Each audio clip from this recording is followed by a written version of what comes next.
Right now, a quarter of the world's population, 2 billion people, are living in countries at war. In fact, according to the United Nations, 2023 saw the highest number of active violent conflicts since World War II. And according to those tracking military emissions, if armies across the globe were a country, they'd be the 4th largest emitter of carbon on Earth. The impact of war, however, is so much more than just emissions from tanks, ships, and warplanes. Modern warfare has a devastating effect on people and the planet. So what is the scale of destruction wrought by militaries? And in an age where nations justify war on the basis of supposed security benefits, isn't the harm to the Earth not also a huge threat to our collective security?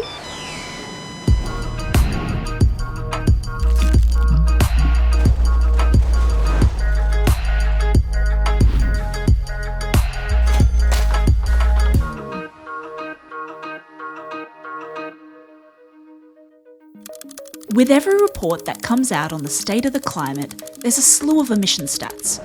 Industries spewing more, countries committing to emit less. Understanding emissions can help us work out what needs to change, but there's a big hole in the information we have: military emissions. These are often poorly tracked and even more poorly reported. And what's worse is they're often a country's most significant emitters. There's one military in particular, the biggest in fact, with an $816 billion budget in 2023 that leads the pack with emissions: the US Armed Forces. The government body overseeing their operations is the US Department of Defense.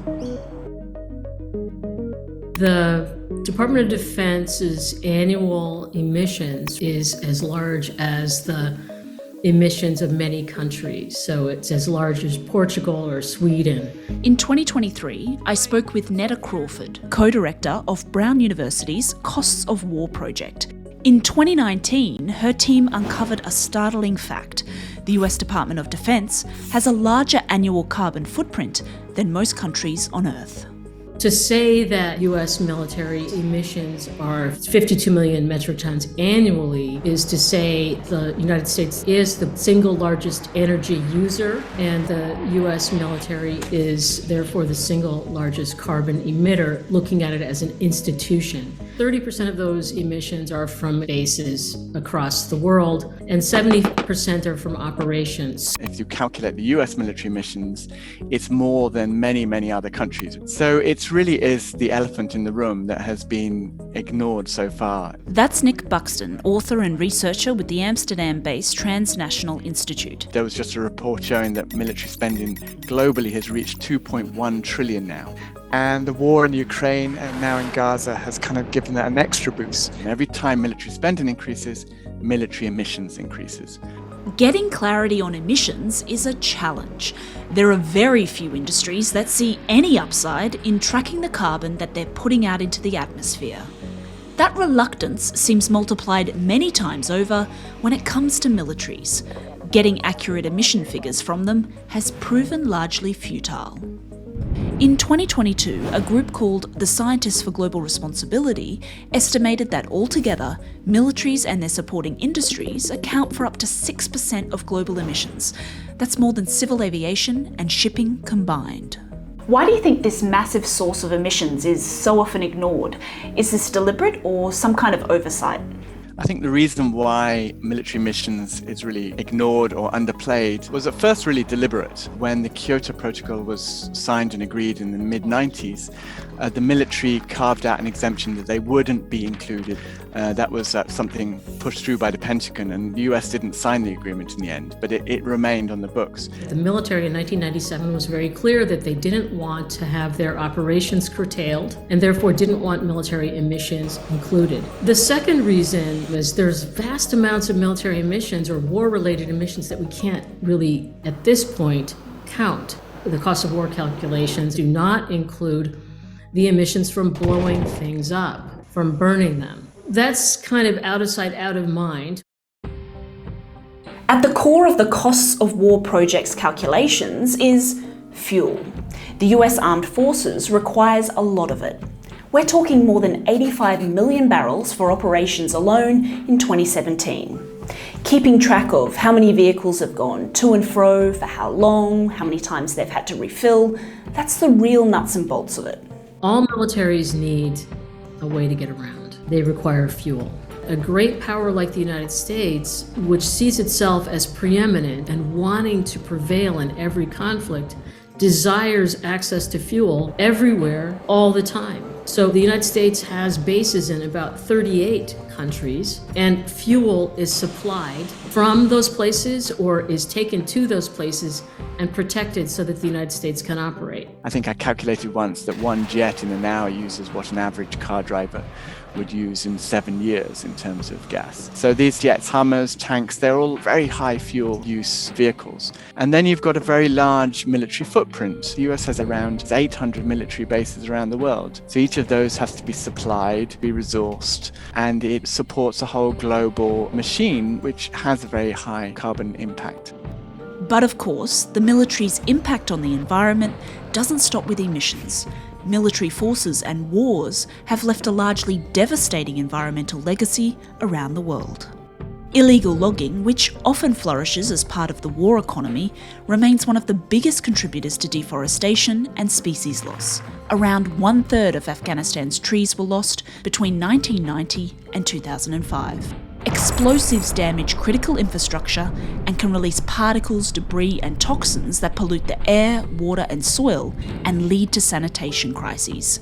An example of the fallout can be seen in 2017 in Yemen, where a collapse of infrastructure led to around 2,000 cases of cholera being reported each day.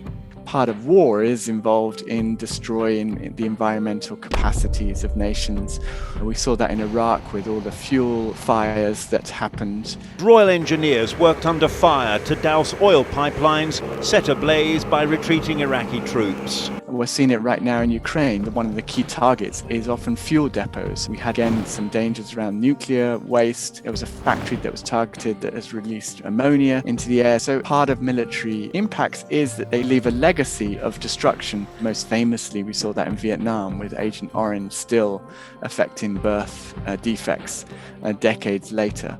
And we see it really starkly right now in terms of Gaza. So you not only see whole neighborhoods being razed to the ground, you're also seeing the use of toxic weapons such as white phosphorus that burns through the skin and leaves a toxic after effects.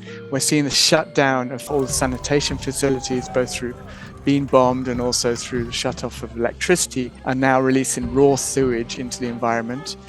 And of course, there's a release of toxic chemicals. So when you see buildings bombed, then that sometimes releases things like asbestos.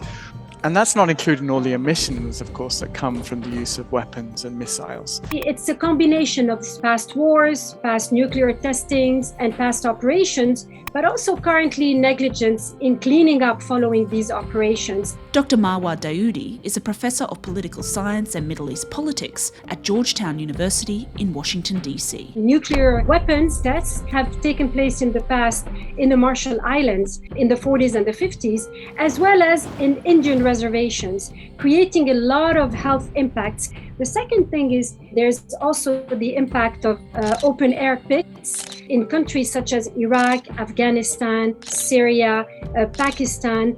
A third dimension is the water contamination because of the spilled fuel in groundwater, polluting drinking and water for agricultural purposes. The situation is clearly unsustainable. In November 2022, the United Nations formally adopted principles to protect the environment amidst armed conflicts. And if you look at Neta's data, the US military's emissions, whatever bits of it can be measured, have been on an overall decline since 1975. This is mostly due to a reduction in the number of bases and the move away from coal power to renewables and nuclear. All of this had started to happen even before February 2022, when the US Army announced its first climate strategy. Amongst its priorities, installing independent power grids on bases to improve self-sufficiency and to use more renewable energy sources. Also, a plan to have a fleet of electric non-combat vehicles by 2035.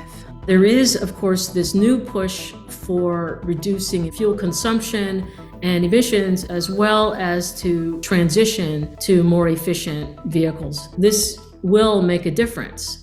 I think it's important. But Even if they accelerated the transition to renewables, the real savings is in operations. So then you have to ask, is the United States operating in places where it needs to be operating? Does it have bases where it needs to have bases? Or are these a legacy of either the Cold War or the post 9/11 wars? So these are questions that the United States military has not, for the most part, evaluated. However, military and government officials are quick to promote their environmental credentials. The theme for Earth Day 2021 is Restore Our Earth. You'll hear about green wars, green militaries, and yes, even green ammunition. The best way to define it as it presently is a environmentally benign ammunition. The lead slug in the tip of the bullet has been removed and replaced with a much more environmentally friendly material. You have to look underneath the announcements to what's going on, and what you see is that largely it's a concern not about climate change but about the vulnerability that these groups have to fuel. They found out during the Iraq War that one of the biggest vulnerabilities the US forces had there was the fact that all these Hummers, huge tanks, aircraft depend on a massive amount of fuel. And the insurgents in Iraq knew that if they attacked oil tankers, they could undermine the US war effort there. So there's been a real drive amongst the US military to reduce its vulnerability. It's always good to bring transition to green energy if you can. The problem is we're talking about deep-rooted, deep-seated historical pollution, which continues to this day. So there's a need for deep structural change. Over the past 2 decades, Western governments, from Washington to Canberra, have used the lens of national security to view and frame the climate crisis. Climate change is a national security issue. Climate change at the center of our domestic, national security. The impact of climate change on global security is now of absolutely paramount. The assumption underlying this framing seems simple and obvious. Climate change will lead to increased instability, conflict and migration that requires military readiness. This idea of the environment becoming part of national security came after the end of the Cold War, when suddenly there was the need to justify the budget of, huge intelligence services within those large bureaucracies, which suddenly were not faced with the threat of bipolar world. So there was the need to redefine what security meant. And so they brought in the agenda to say, well, the environment is also part of security. That led to an assumption from the perspective of America, the West, global North, that climate change in the rest of the world will impact resources, creating scarcity and as a source of conflict and unrest for the Western countries. Another narrative is to say this will create migration.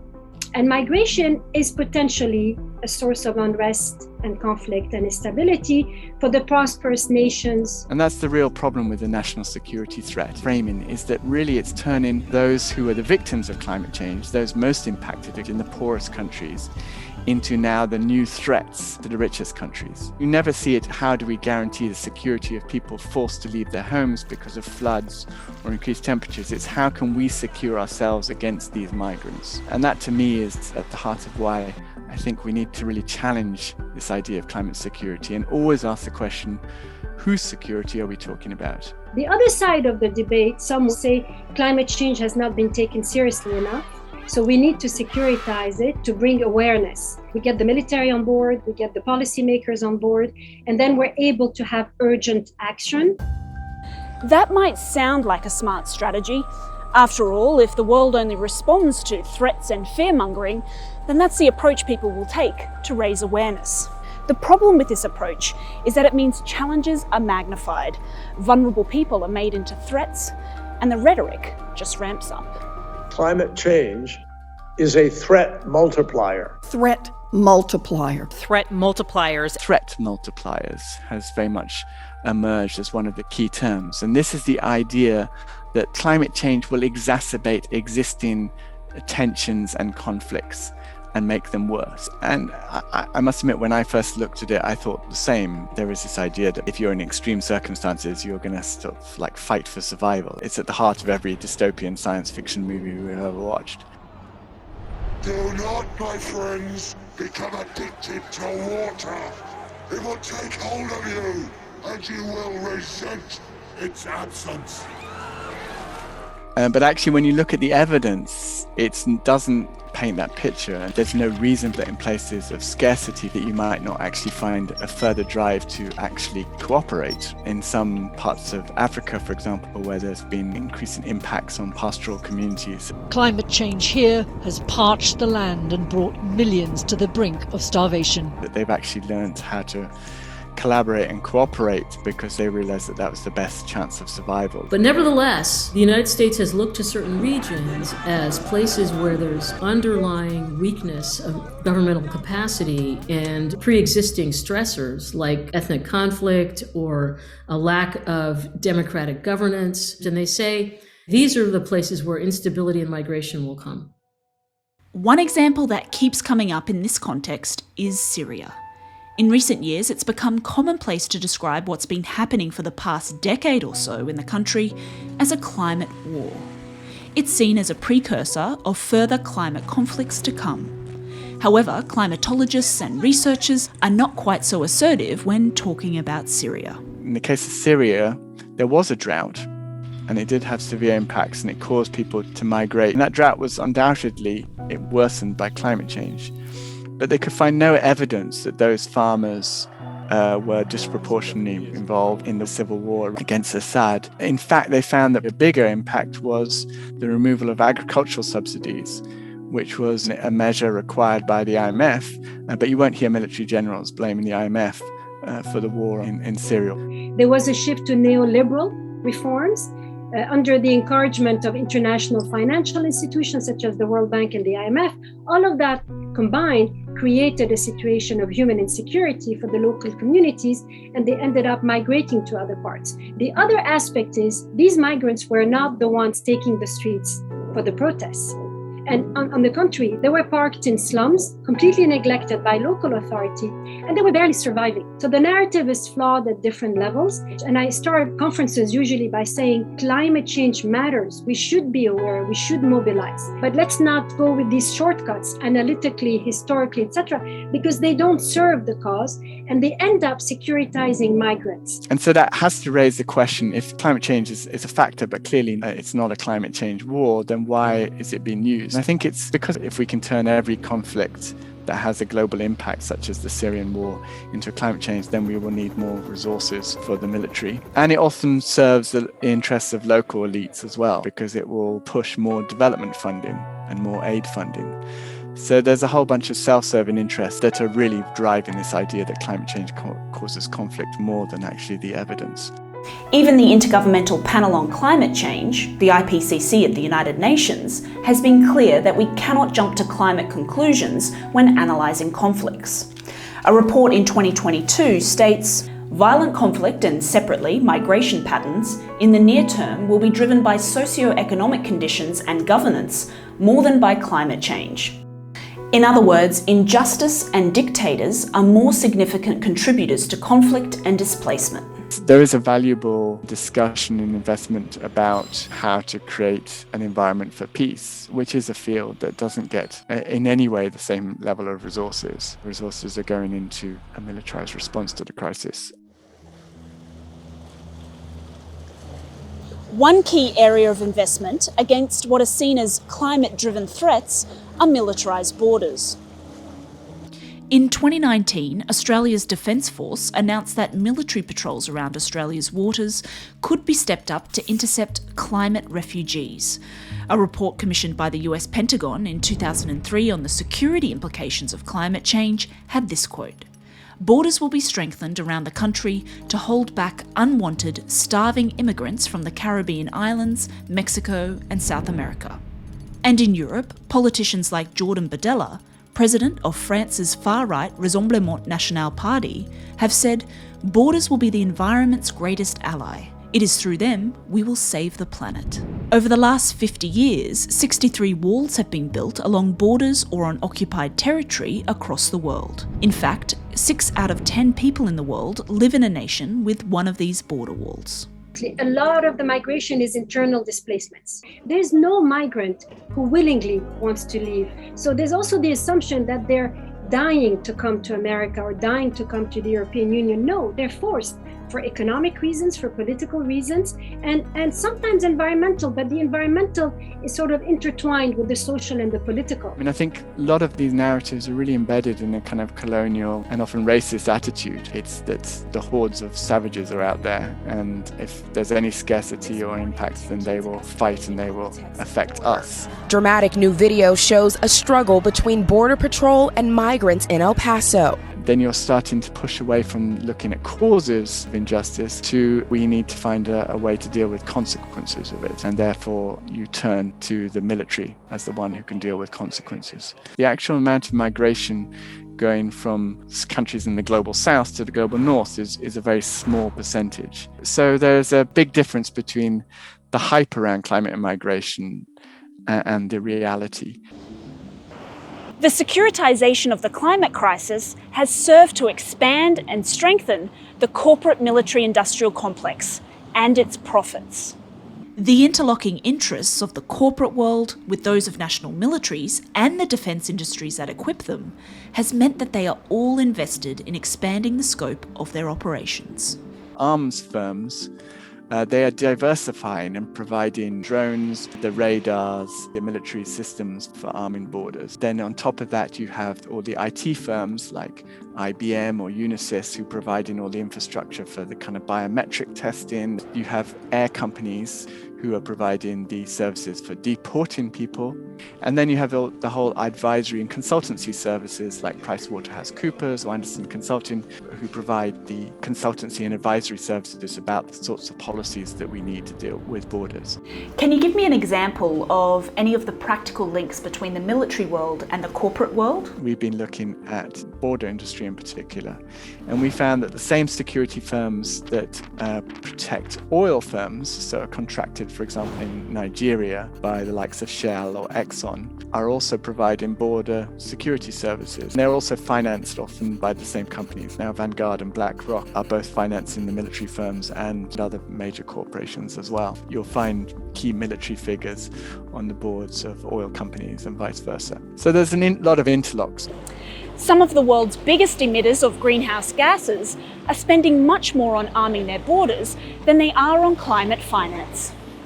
Between 2013 and 2018, 7 countries, responsible for 48% of the world's historic greenhouse gas emissions, collectively spent at least twice as much on border and immigration enforcement, more than $33.1 billion, compared to what they spent on climate finance, which was $14.4 billion.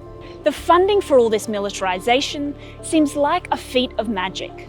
National budgets are stretched thin. Healthcare, education, sustainable, less climate-harming alternatives to the status quo need serious funding.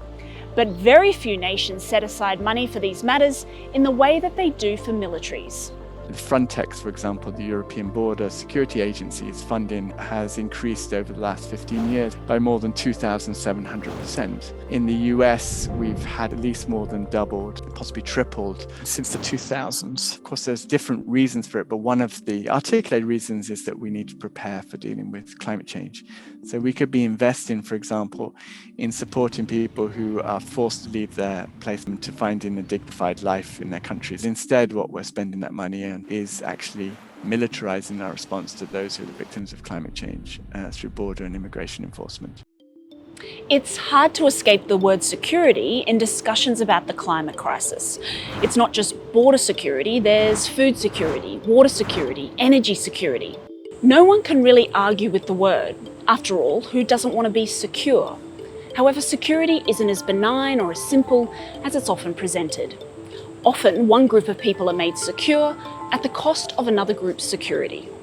That could change, though, if security were used in the context not just of borders or of resources, but of humans.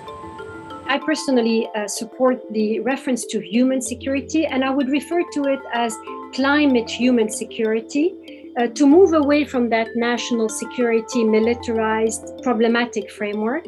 So there are different conceptions of security. The trouble is that the ones that will dominate are the ones that are most resourced. And at the moment, what we're seeing is a massive increase in military spending and national security spending everywhere. So what happens then is that the national security idea will dominate. It takes away the issues around distribution and justice and focuses them instead on increasing and defending and entrenching a current system. The power of the military security framing is so great that those who question it can find themselves targeted with state and paramilitary violence.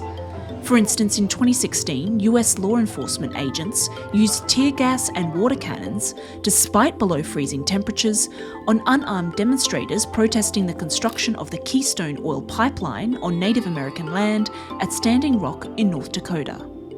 Governments around the world have also been proposing and even passing laws that enable them to crack down on activists branded as eco-terrorists. In Poland, days before hosting COP24 in December 2018, authorities issued a terrorism alert and denied entry to at least 13 foreign climate activists registered to attend, calling them security threats. In the Philippines, a new 2020 anti-terrorism law greatly expands the definition of terrorism to include those who intend to damage public property or interfere with critical infrastructure, a common tactic of environmental groups. It also allows suspects to be arrested without warrant and detained without charges for up to 24 days. And in Australia, a stunt in early 2023 in which climate activists abseiled from a traffic bridge saw legislation rammed through local parliament days later that would increase fines for public obstruction from $750 to $50,000 or 3 months in jail. When activists camp out and blockade roads or, obstruct the construction of fossil fuel infrastructure, for the most part, they're not harming individuals directly. And on the other hand, see governments responding pretty harshly. In the UK, they've got this preemptive arrest now as the mode to respond to potential sabotage or potential disruption.